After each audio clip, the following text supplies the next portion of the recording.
میرے اور آپ کے سامنے جو پارہ کھلا ہے اس کا صفحہ نمبر 10 ہے، اور اسی 10ویں صفحے پر جو رکوع کا آغاز ہو رہا ہے وہاں سے ہمارے سبق کا آغاز ہے۔ 11واں پارہ ہے، سورۃ توبہ ہے۔ سورۃ توبہ کی ہم نے 110 آیات پڑھ لی ہیں۔ آج کا سبق آیت نمبر 111 سے شروع ہوگا۔ اعوذ باللہ من الشیطان الرجیم، بسم اللہ الرحمن الرحیم۔ ان اللہ اشترى من المؤمنین انفسهم واموالهم بأن لهم الجنة يقاتلون في سبيل الله فيقتلون ويقتلون وعدا عليه حقا في التوراة والإنجيل والقرآن ومن أوفى بعهده من الله فاستبشروا ببيعكم الذي بايعتم به وذلك هو الفوز العظيم۔ التائبون العابدون حامدون السائحون الراكعون الساجدون الآمرون بالمعروف والناهون عن المنكر والحافظون لحدود الله وبشر المؤمنین۔ صدق اللہ العظیم۔ عزیز ساتھیو، تمام حمد و ثنا، تعریف و توصیف اس رحیم و کریم رب کے لیے جس کا رحم اور کرم ہر سو وسیع۔ رحم اور کرم ہی ہے کہ ہم اس کے گھر میں بیٹھ کر اس کی کتاب کو سیکھنے سمجھنے کے لیے اکٹھے ہوئے۔ اس کے بعد لاکھوں کروڑوں درود و سلام اس نبی مہرباں پر جنہوں نے اللہ رب العزت سے حق کو پا کر ہم تک حق پہنچانے کا حق ادا کر دیا۔ عزیز ساتھیو، 11واں پارہ ہے، سورۃ توبہ ہے۔ سورۃ توبہ کی ہم نے 110 آیات پڑھ لی ہیں۔ گزشتہ آیات بینات میں ہم یہ پڑھ اور سن آئے کہ اللہ رب العزت نے فرمایا کہ میرے محبوب اس مسجد زرار میں نہیں کھڑے ہونا ہے، یہ فتنوں کا مرکز ہے، یہ بنائی اس لیے گئی ہے کہ یہاں سے فتنے پیدا کیے جائیں، اور بہترین مسجد وہ مسجد قباء ہے جس کی بنیاد تقوی پہ رکھی گئی ہے، اور اس کی بنانے والے گرد اس کو آباد کرنے والے سب کے سب مطہر پاک لوگ ہیں۔ ان کی پاکیزگی کا اللہ رب العزت نے ذکر کرنے کے ساتھ ساتھ ان منافقین کا ذکر کیا جو انتہائی اس حد تک پہنچ چکے تھے کہ شعار اسلام کو جو ہے وہ بنا کر اور اپنا جو ہے سامنے رکھ کر اس کے تحت ایسی آیتیں کریں جس سے اسلام کے خلاف سازشیں ہوں۔ یہ انتہائی گراوٹ کی اخیر انتہا تھی۔ اس پر اللہ رب العزت فرمایا کہ اللہ ان کے دلوں کے اندر ایسے شکوک و شبہات ڈال دیے ہیں، اب یہ دوبارہ حق کی طرف نہیں پلٹ کے آ سکتے جب تک ان کے دل پھٹ نہ جائیں اور دوبارہ زندگی نہ پا جائیں، اس وقت تک یہ دوبارہ معاملہ نہیں ہوگا۔ اور یہ اللہ کا فیصلہ ہے کہ مرنے کے بعد ایک نئی دنیا میں جانا ہے، اس دنیا میں واپس نہیں لوٹائے جائیں گے۔ اس سے اللہ نے کہا کہ یہ ایمان کی طرف نہیں پلٹ سکتے۔ یہ ان منافقین کا تذکرہ ہے جنہوں نے اس شعار اسلام کو اپنی آڑ بنا کر اسلام کے خلاف سازشوں کا معاملہ کیا تھا۔ قیامت تک جب بھی اسلام کے عنوان کے ساتھ اسلام کا نام لے کر سازشیں کی جائیں گی، وہ لوگ، وہ جماعتیں اور اس قسم کی چیزیں کبھی پنپ نہیں سکیں گی۔ یہ تھی گزشتہ آیات۔ آج کا سبق آیت نمبر 111 سے ہے۔ دیکھیے اس میں اللہ رب العزت نے کیا احکامات بتائیں۔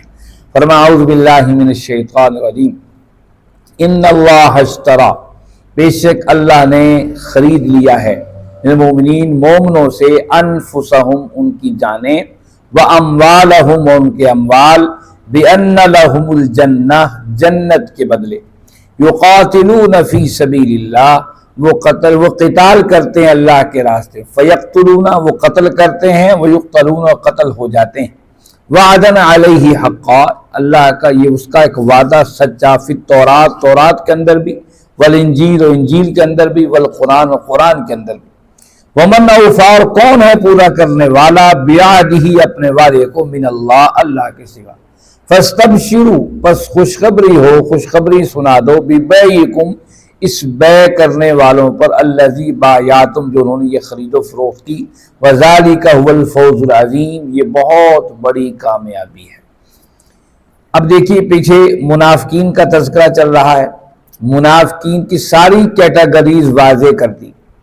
ایک وہ ہیں جو نفاق کے اندر آخر حد تک چلے گئے ہیں، انہوں نے اسلامی شعار یعنی مسجد کو بھی اپنا جو ہے اسلام کے خلاف کام کرنے کے لیے مرکز بنا لیا۔ کچھ وہ لوگ ہیں جو ہیں تو نمازیں پڑھ رہے ہیں، روزے رکھ رہے ہیں، پر خرچ کرنے میں، اسلام پر اعتراضات کرنے میں آگے آگے رہتے ہیں۔ یہ دوسری قسم۔ تیسری قسم ایسے لوگوں کا بھی تذکرہ کیا جو ہیں تو مومن لیکن اللہ کے راستے میں خرچ کرنے میں، دیگر کاموں میں تھوڑا پیچھے پیچھے رہتے ہیں، ہچکچاہٹ کا شکار رہتے ہیں، کیا معاملے ہیں۔ یہ تینوں تذکرے کرنے کے بعد اس آیت میں اللہ رب العزت نے ایک بات واضح کی ہے، یہ اہل ایمان کو بتانا مقصود ہے، اور اس قسم کے تینوں اقسام کے جو افراد معاشروں کے اندر موجود ہیں انہیں بھی بتانا مقصود ہے کہ ان اللہ اشترا، بے شک اللہ نے خرید لی ہیں، من المؤمنین، مومنوں سے، انفسہم و اموالہم، کی جانیں اور مال، بان لہم الجنہ، جنت کے بدلے۔ یہ بڑا عجیب سودا ہے، اللہ نے سودے کا تذکرہ کیا، خرید و فروخت کا تذکرہ کیا۔ عموماً انسان تجارت کو پسند کرتا ہے، آقا کریم صلی اللہ علیہ وسلم نے فرمایا 10 سے 9 نفع تجارت میں اللہ نے برکتوں کے رکھے ہیں، اس میں بڑا فائدہ ہے۔ ایک بندہ ملازم رہتا ہے، کبھی اس کی جو ہے وہ ترقیاں پیسے کے حوالے سے بہت کم ترقیاں دیکھنے میں آئیں، لیکن تاجر لوگ دن بدن ان کے مال و اسباب میں بڑھوتری ہوتی چلی جاتی ہے۔ تو اللہ نے بھی جب قرآن مجید میں جہاں ایمان کا تذکرہ کیا ایک جگہ پر صف میں فرمایا یا ایھا الذین آمنوا هل ادلکم علی تجارۃ تنجیکم من عذاب علیم، کیا تمہیں ایسی تجارت نہ بتاؤں جو تمہیں عذاب علیم سے، دردناک عذاب سے تمہیں بچا لے۔ یعنی اللہ نے بندہ اور مومن کے تعلق تجارت کی بنیاد پر اس کو سامنے رکھ کے رکھا ہے۔ یہاں پر بھی وہی تجارت، خرید و فروخت کا تذکرہ ہو رہا ہے۔ اللہ فرماتے ہیں ان اللہ اشتری من المؤمنین انفسہم واموالہم بان لہم الجنہ، اللہ نے اس بندہ مومن سے ایک خرید و فروخت کی ہے، وہ کیا ہے؟ اس کا جان اور مال میرا ہے اور اس کے لیے جنت ہے۔ یہ بڑا عجیب سودا ہے، ایک چیز جو ہے میری ہے ہی نہیں، اس پر میں کیسے سودا کر سکتا؟ دکان کسی اور کی ہے، آپ تھوڑی لمحے کے دکان پر آئے، آپ کیا بیچ لیں گے جب دکان ہی آپ کی نہیں ہے، آپ کے پاس اختیار ہی نہیں ہے کوئی چیز خرید و فروخت کرنے کا۔ اس پوری کائنات کی ہر چیز کا مالک تو اللہ ہے، جیسا چاہے اس کو استعمال کرے، خرچ کرے۔ جہاں ساری کائنات رب کی ہے، یہ انسان بھی تو رب کا ہے، اس کی جان بھی تو رب کی ہے، اس کا مال بھی تو رب کا ہے۔ یہ کیسی عجیب خرید و فروخت ہے جس میں اللہ کہہ رہا ہے کہ جان و مال مجھے دے دے، حالانکہ مال بھی اس کا ہے، جان بھی اس کی۔ یہ جان و مال مجھے دے دے، اس کے بدلے میں تجھے جنت کا وعدہ کر رہا ہوں، جنت تیری ہوگی۔ یہ بڑا عجیب سودا ہے، لیکن اس سودے کے اندر ایک بہت ہی لطیف نکتہ ہے جسے سمجھنے کی ضرورت ہے۔ وہ کیا ہے؟ یہاں اللہ نے جان اور مال کے تذکرے کی ہے، یہاں اصل میں اللہ رب العزت نے اس چیز کا سودا کیا ہے جو اللہ نے ہمیں اختیار دے دیا ہے۔ اللہ نے ہمیں کیا دیا ہے اختیار؟ ہمیں سوچنے کا اختیار دیا ہے، سمجھنے کا اختیار دیا ہے، خود ایک فیصلہ کر لینے کا اختیار دیا ہے۔ آپ یہاں پر جو آئے ہو قرآن کلاس کے لیے، آخر ایک فیصلہ کیا نا آپ لوگ، آپ کے سامنے میٹھی نیند بھی تھی، آپ کے سامنے اور بہت سے معاملات بھی تھے، آپ صبح واک کے لیے جا بھی سکتے تھے، آپ صبح اپنے گھر کے معاملات کو دیکھنے کے لیے کام کر سکتے تھے، لیکن آپ نے ایک فیصلہ کیا کہ مجھے جا کر وہاں پہنچنا ہے مسجد میں اور اس قرآن کلاس کو اٹینڈ کرنا ہے اور اس قرآن کو سمجھنا اور سیکھنا۔ یہ ہے وہ اختیار جو آپ نے اختیار استعمال کیا اور یہاں پر پہنچ گئے۔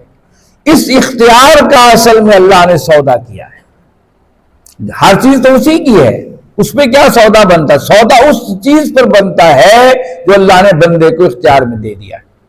اس کا اختیار کیا ہے؟ سر سے لے کر پاؤں تک اللہ نے اس کے اعضاء اس کے اختیار میں دے دیے ہیں۔ آپ دن بھر جھوٹ بھی بولنے کا اختیار رکھتے ہو، غیبت بھی کرنے کا اختیار رکھتے ہو، چغلی کرنے کا بھی اختیار رکھتے ہو، لیکن آپ نہ کرو۔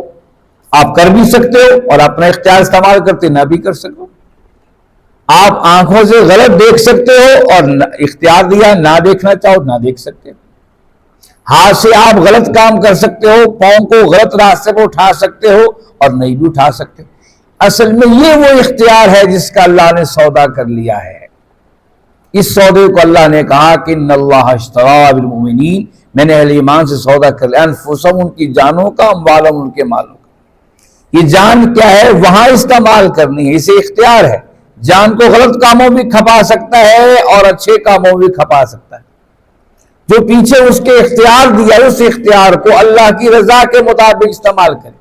اموالوں اپنے مالوں کو اڑا بھی سکتا ہے، اپنے پیسوں کو عیاشی کے اندر، اور اس مال سے اللہ کے دین کے کام بھی کر سکتا ہے اور خیر کے کام بھی کر سکتا ہے۔ یہ وہ اختیار دیا ہے، کہا یہ اختیار کا سودے پر اللہ جنت کا وعدہ کر رہے ہیں۔ اور پھر جب بندہ مومن اپنے اختیارات رب کے حوالے کر دیتا ہے، سب سے آخری اختیار اپنی جان بھی رب کے راستے میں لٹا دینا ہے۔ اس کا یقاتلون فی سبیل اللہ، وہ اللہ کے راستے میں قتال کرتے ہیں، فیقتلون، وہ قتل بھی کرتے ہیں، ویقتلون، قتل بھی ہو جاتے ہیں۔ یہ سب سے آخری فیصلہ ہے۔ ایک بندہ جو ہے وہ مچھر نہیں مار سکتا ہے، ایک جو ہے کوئی چیز سانپ نہیں مار سکتا ہے، لیکن ایمان اسے اتنی بڑی تقویت دیتا ہے کہ دشمن سے مد مقابل ہو کر وہ اللہ اور اس کے رسول کے دشمن کے مقابل کھڑا ہو کر ان کے ساتھ لڑے، اپنی جان بھی اس راستے میں خرچ کر دے، دشمن کو مارتا چلا جائے۔ یہ آخر وہ فیصلہ اور معاملہ ہے۔ کہا کہ بندہ مومن جس کو اختیارات ہم نے دیے ہیں، آخری اختیار تک کر گزرے، اس کے بدلے میں کیا ہے؟ بِأَنَّ لَهُمُ الْجَنَّةُ، اس کے لیے جنت ہے۔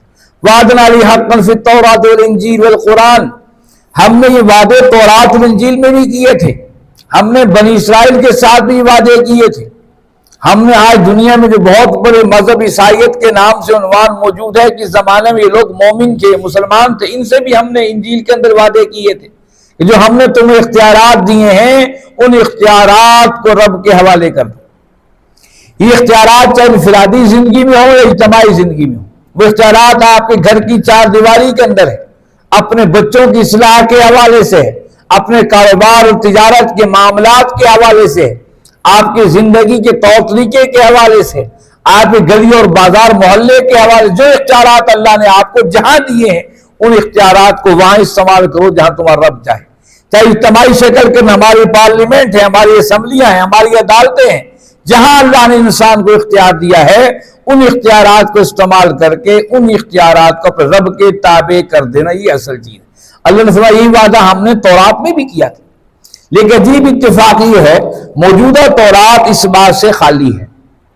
موجودہ تورات جو اس وقت یہودیوں کے پاس موجود ہے وہ اس سوچ سے خالی ہے، بلکہ یہ تمام آسمانی کتابوں میں آخرت کا، مرنے کے بعد کی زندگی کے تذکرے ہیں۔ یہودی بھی اس بات کو تسلیم کرتے ہیں کہ مرنے کے بعد کی بھی ایک زندگی ہے، مرنے کے بعد ہم نے حشر میں رب کے سامنے جانا ہے، لیکن ان کی موجودہ کتاب کے اندر اس حوالے سے کوئی احکامات تک موجود نہیں۔ والانجیل، چونکہ تورات کو لوگوں نے بدل دیا جو اللہ کے احکامات تھے، جب یہ آیات اتر رہی تھی، جب لوگ جانتے تھے کہ تورات میں احکامات موجود ہیں، والانجیل، اور انجیل کے اندر بھی ہم نے احکامات اتارے تھے، دیکھو اپنے اختیارات کو رب کے تابع کر دو۔ یہ ہے اصل ایمان کی وہ کسوٹی، اس پر بندہ مومن پرکھا جائے گا۔ والقرآن، یہی حکم اپنے قرآن میں ہم اتار رہے ہیں کہ بندہ مومن اب تم وہ جماعت ہو روئے زمین پر، پہلے بنی اسرائیل تھے، اللہ نے انہیں معزول کر دیا، اب اس کے بعد تم ہو زمین پر اللہ کی زمین کو انصاف سے بھر دینے والے، تمہیں یہ دیا جا رہا حکم کہ تمہیں اپنی زندگی کو اس طریقے سے پورا کرنا ہے۔ وَمَنْ أَوْفَىٰ بِعَهْدِهِ، اللہ نے کہا کون ہے اس رب سے بڑھ کر اپنے وعدوں کو پورا کرنے والا۔ آج دنیا میں چھوٹے سے وعدے پر دنیا پھسل جاتی ہے، لیکن اللہ کہہ رہے وَمَنْ أَوْفَىٰ بِعَهْدِهِ، مجھ سے بھی بڑا کوئی وعدوں کو پورا کرنے والا ہے۔ فَاسْتَبْشِرُوا بِبَيْعِكُمْ، بس خوشخبریاں سنا دو تم اس بیعت پر، الذی بایعتم بہ، جو تم نے خرید و فروخت اپنے رب سے کر لی۔ یہ بہت بڑی خرید و فروخت ہے، ذالک الفوز العظیم، اور یہ بہت بڑی کامیابی ہے۔ اور یہ جو خرید و فروخت ہے یہ زندگی کی آخری سانس تک ہے، کیونکہ فیصلہ مرنے کے بعد یہ ہونا ہے کہ اس شخص نے اپنے زندگی کے اختیارات کو رب کے تابع کیا تھا کہ نہیں کیا تھا. اس لیے یہ بیعت، یہ خرید و فروخت انسان کی آخری سانس تک. اچھا انسان ہے، اس سے غلطی بھی ہو جاتی ہے. باپ انسان نسیان سے نکلا ہے. نسیان کا مطلب بھول جانا. یہ بھلکڑ ہے انسان فطرتی طور پہ. ہم بعض دفعہ ہم روز آتے بھی ایک دن سوچتے ہیں کہ نہیں یاد رہتا قرآن کلاس میں جانا ہے کہ آنا، حالانکہ روز بندے آ رہے ہوتے لیکن ایک دفعہ نہیں ذہن میں رہتا بات. یہ انسان بھلکڑ ہے. بار بار اسے یاد کروانے، تاکید کرنے کے لیے اللہ نے 1,24,000 کم و بیش انبیاء رسول کو بھیجا. اب یہ بھی ہے انسان سودا کر رہا ہے کہ اللہ میں اپنے اختیارات تیرے حوالے کروں گا، یہ جان بھی تیری، مال بھی تیرا، جہاں تو کہے گا خرچ کروں گا، جہاں تو کہے گا وہیں اپنے جان لوٹا دوں گا. لیکن کمی کوتاہی تو ہو سکتی ہے. اگلی آیت میں یہی بات بتائے، التائبون العابدون، توبہ کرنے والے، عبادت کرنے والے، الحامدون، حمد و تعریف کرنے والے، سائحون، سیر و سیاحت کرنے والے، الراکعون، رکوع کرنے والے، الساجدون، سجدہ کرنے والے، الامرون، حکم دینے والے بالمعروف نیکی کا، والناہون، روکنے والے عن المنکر برائی سے، والحافظون، حفاظت کرنے والے لحدود اللہ، اللہ کی حدود کی، وبشر المؤمنین، خوشخبری ہے اہل ایمان کے لیے. اس میں پہلا سنا تائبون. تائبون کا مطلب یہ بار بار توبہ توبہ کرنے والا. تائبون بار بار توبہ. یتوبون کا ذکر، یتوبون کا مطلب جب یاد آئے توبہ کر لے. یتوبون توبہ کرے مرضی. تائبون کا مطلب بار بار توبہ کرنے. یہ معاہدہ بندہ مومن سے ہو رہا ہے. ہو سکتا ہے کبھی اپنی جان بچا کے رکھ لے، کبھی اپنا مال بچا کے. انسان ہے، فطرت ہے. کہیں مال خرچ کرنا تھا اللہ اور اس کے رسول کی رضا کے لیے، لیکن مال کو اس لیے بچا لیا، محنت سے تو میں نے کمایا ہوا، میں کہاں خرچ کروں. جان اللہ کے راستے میں لگانی تھی، خرچ کرنی تھی، تکلیفیں دینی تھی. جہاں اللہ کا حکم تھا اس مشقت تھی، اپنی جان کو بچا لیا. لیکن جب احساس ہو گیا ہو واقعی اس وقت تو میں نے یہ فیصلہ کر لیا تھا، لیکن میرا فیصلہ غلط تھا. اگر التائبون وہ ہے بار بار پلٹنے والے، اپنی کمی کوتاہی غلطی پر بار بار اللہ کی طرف رجوع کرنے والے. اس معاہدے کے باوجود انسان ہے، فطرت ہے، نیچر ہے اس کی، یہ بھول جاتا ہے تو وہ پھر اسی غلطی پر ڈٹ نہیں جاتے ہیں. جیسے منافق ڈٹ گئے، جی ٹھیک ہے جی، عزت کا معاملہ ہے، میری ایگو کا معاملہ ہے، میں اپنی ناک ہی کو اونچا رکھنا چاہتا ہوں. نہیں، التائبون بار بار رب کی طرف پلٹتے ہیں، بار بار غلطی کا احساس ہوتا ہے. اس لفظ کے اندر، التائبون کے حرف کے اندر یہ بات چھپی ہے، انسان سے غلطی ہونا ممکن ہے، لیکن بار بار رب کی طرف پلٹ کر اپنی زندگی کو سدھار لینا، یہ اصل میں بندہ مومن کی شان. العابدون، عبادت کرنے والے. عبادت کیا ہے؟ یہ عبد سے نکلا ہے، عبد سے عابدون نکلا ہے. عبد کہتے ہیں عربی زبان میں غلام کو، نوکر کو. نوکر کو تو ہم مہینے کے بعد تنخواہ دے دیتے ہیں نا، لیکن غلامی کا جو تصور ماضی کے اندر اقوام کے اندر موجود تھا وہ یہ تھا کہ بے دام کے کسی کے نوکر ہو جانا. بس اس کے قبضے میں آ گیا ہے، اب اسے کوئی تنخواہ نہیں، کچھ نہیں، بس اس نے اپنے مالک کے آقا کے یس یس ہی کرتے رہنا ہے. یہ ہے غلامی کا تصور. یا العابدون کہ یہ ہے اصل چیز کہ وہ بار بار پلٹتے بھی ہیں اور اپنی بندگی کا خیال بھی کرتے ہیں کہ میں اپنے مالک کا نوکر ہوں. آقا کو ناراض نہیں کرنا، کوئی کمی بیشی ہوگی پھر آقا کے پاس آ جانا ہے، پھر مالک کے پاس آ جانا ہے، اس سے اپنی معافی طلب کرتے رہنا ہے کیونکہ میں اس کا نوکر و غلام ہوں. الحامدون، حامدون کا مطلب صرف یہ نہیں کسی کی تعریف کی جائے، حامدون کا معنی شکر ادا کرنا بھی ہے کہ جو اللہ نے نعمتیں دی ہیں اس کا شکر ادا کرے. اللہ کتنی نعمتیں دی ہیں، مجھے صحت دی ہے، مجھے زبان بولنے کے لیے عطا کی ہے، دیکھنے کے لیے آنکھیں دی ہیں. کتنے لوگوں نے اللہ نے آنکھیں نہیں دی اور چھین لی ہیں.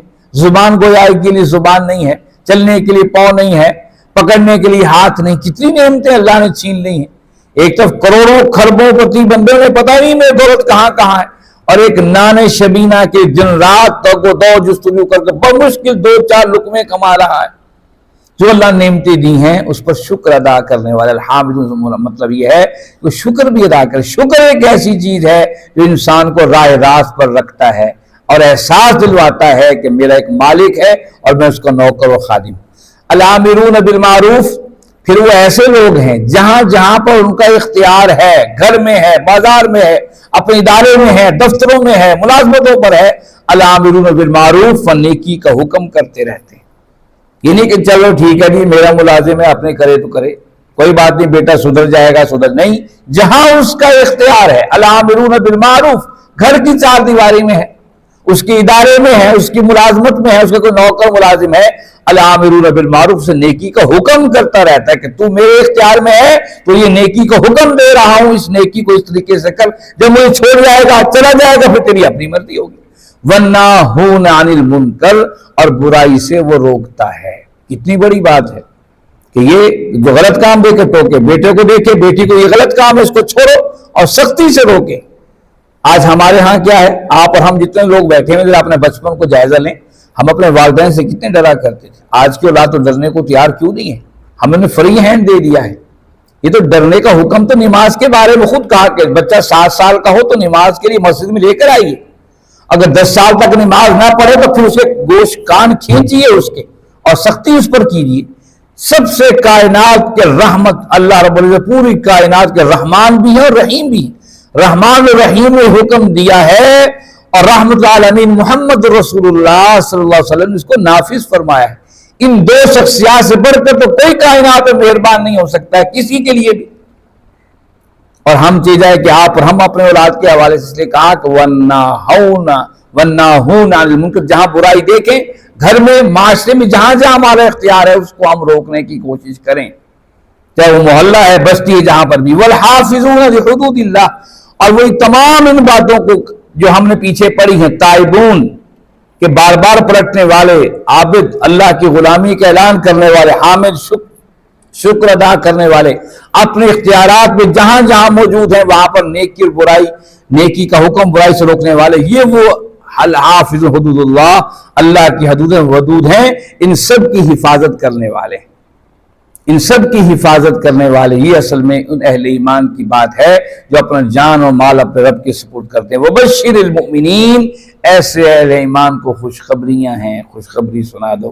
کتنی بڑی بات ہے، ایک خوشخبری آپ کی وزیر اعلیٰ مریم نواز سناتی ہے، ایک خوشخبری کا اعلان آپ کا وزیر اعظم جو ہے وہ کرتا ہے، شہباز شریف کرتا ہے، ہم خوش ہو جاتے ہیں، یار بڑی خوشخبری ہے، لون مل رہا ہے، مفت مل رہا ہے، گھر بنا لو، یہ کر لو وہ کر لو، بھاگے پھر رہے ہیں، کیوں نہیں پتا کہ پارٹی میری مخالف تھی یا حامی تھی، ہر کوئی بھاگا پھر رہا ہے اس خوشخبری کے اوپر۔ یہ تو اللہ خوشخبری دے رہا ہے، اللہ کے اہل ایمان کو خوشخبری دے دو۔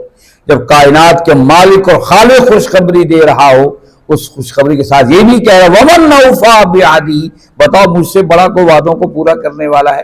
تو ہمیں یقین کر لینا چاہیے کہ یہ اللہ نے ہمیں دے کے رہنا ہے۔ آؤ اپنے اختیارات کو اپنے رب کے تابع کر دیں، اپنے سوچ سمجھ اور شعور کو اپنے رب کے تابع کر دیں۔ یہی وہ سودا ہے جو اس غزوہ تبوک کے موقع پہ بتایا جا رہا ہے اور قیامت تک اہل ایمان کو بتایا جا رہا ہے کہ یہ جو اختیارات ہیں جہاں جہاں پر بھی ہیں، ان اختیارات کو رب کے تابع کر دینا، یہ ہے وہ سودا اور خرید و فروخت جو اللہ نے بندہ مومن سے کر لی ہے۔ اللہ رب العزت سے دعا ہے اللہ رب العزت آپ اور ہم سب کو سمجھنے، اس پر عمل کرنے کی توفیق عطا فرمائیں۔ وآخر الدعوانا ان الحمد للہ رب العالمین، والصلاة والسلام علی سید المرسلین۔